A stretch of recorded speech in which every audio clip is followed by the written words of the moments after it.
The place is Normandy, 1944. The battle for France is a brutal, claustrophobic war of ambush fought in the hedgerows. And here, the American soldier faced a cold, crushing reality. His primary weapon was technically inferior. Lying in wait is the apex predator of the battlefield, the Panther PzKpfw V, a machine born from desperation, engineered for supremacy. Its sloping 100mm frontal plate is functionally invulnerable to anything the American tank arm possesses. The Panther sights a lone American tank, an M4 Sherman, crossing a field. Close up on the German gunner's face, a flicker of contempt. The target is the ubiquitous American M4 Sherman. The Germans had a cruel nickname for it, the Ronson, after a cigarette lighter, because it supposedly lit up on the first strike. The German commander knows this duel is already decided. The kill is clinical, catastrophic. The American tank brews up instantly. On paper, the contest was a joke, a sporting chance for the Panther. But the battlefield is a cruel teacher, and the German tankers were about to learn a terrifying lesson. Individual superiority means nothing when you are hunted by the pack.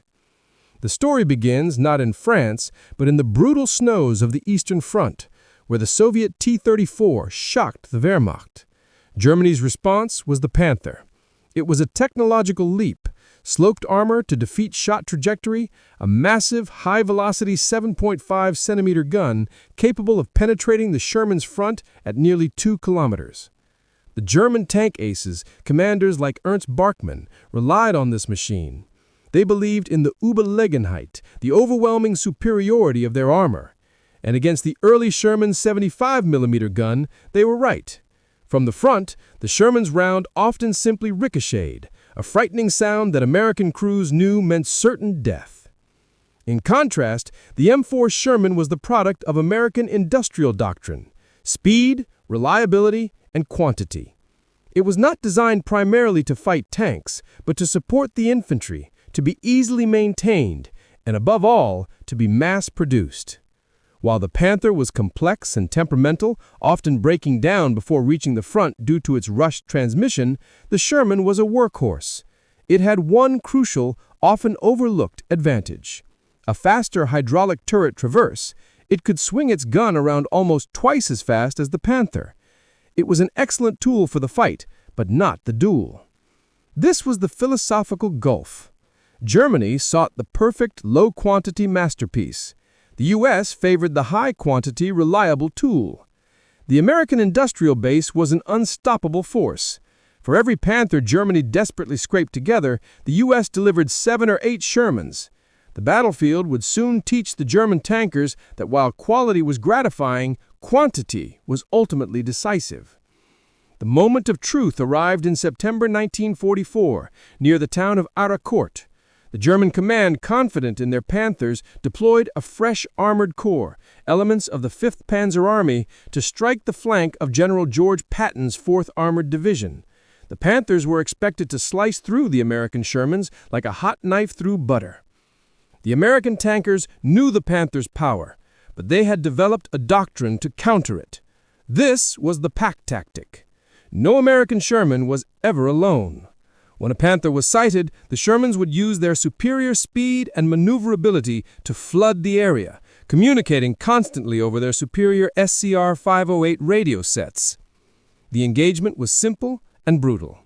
The Panther's commander would lock on to one Sherman, a guaranteed kill, but before he could adjust for the next, 2 or 3 other Shermans, often the newly arriving, better-armed 76mm variants, would exploit the Panther's vulnerabilities: its paper-thin side and rear armor, and its slow turret traverse.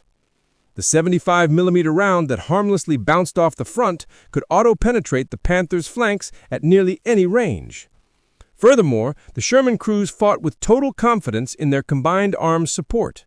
If the Sherman couldn't kill the Panther, the M10 tank destroyer or a screaming P-47 Thunderbolt aircraft would finish the job. The Panthers were not facing tanks. They were facing a seamlessly coordinated ecosystem of destruction. For the German crews, the shock was immense.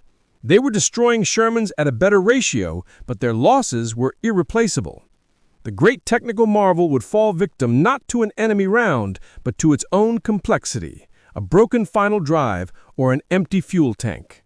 German tankers, abandoning their prized machines, looked across the lines and saw endless streams of American trucks bringing fuel, spares, and a fresh supply of new Shermans. They realized the ultimate, terrifying truth. The Sherman was weak, but the American machine was not. At Arracourt, the German push was shattered. In 1 week, the 4th Armored Division destroyed approximately 40 to 50 German tanks, many of them Panthers, while losing only 14 Shermans. The tactical supremacy of the Panther was nullified by superior doctrine and overwhelming logistics. The high command was staggered. The belief in the Wunderwaffe, the wonder weapon, had been brutally exposed as a fallacy. The Sherman, often maligned, finished the war as the tank that carried the Western Allies to victory. Later variants, armed with the improved 76mm gun and equipped with vital wet ammunition stowage that significantly reduced the fire risk, evolved to meet the challenge. The men inside them, highly trained and supported, used their tools perfectly. This was the crucial difference. The German tanker entered the war believing in the technical superiority of his machine. The American tanker entered the war believing in the superiority of his industrial nation. The M4 Sherman was indeed outclassed in armor and firepower, but it was reliable, repairable, fast, and most importantly, it was always there.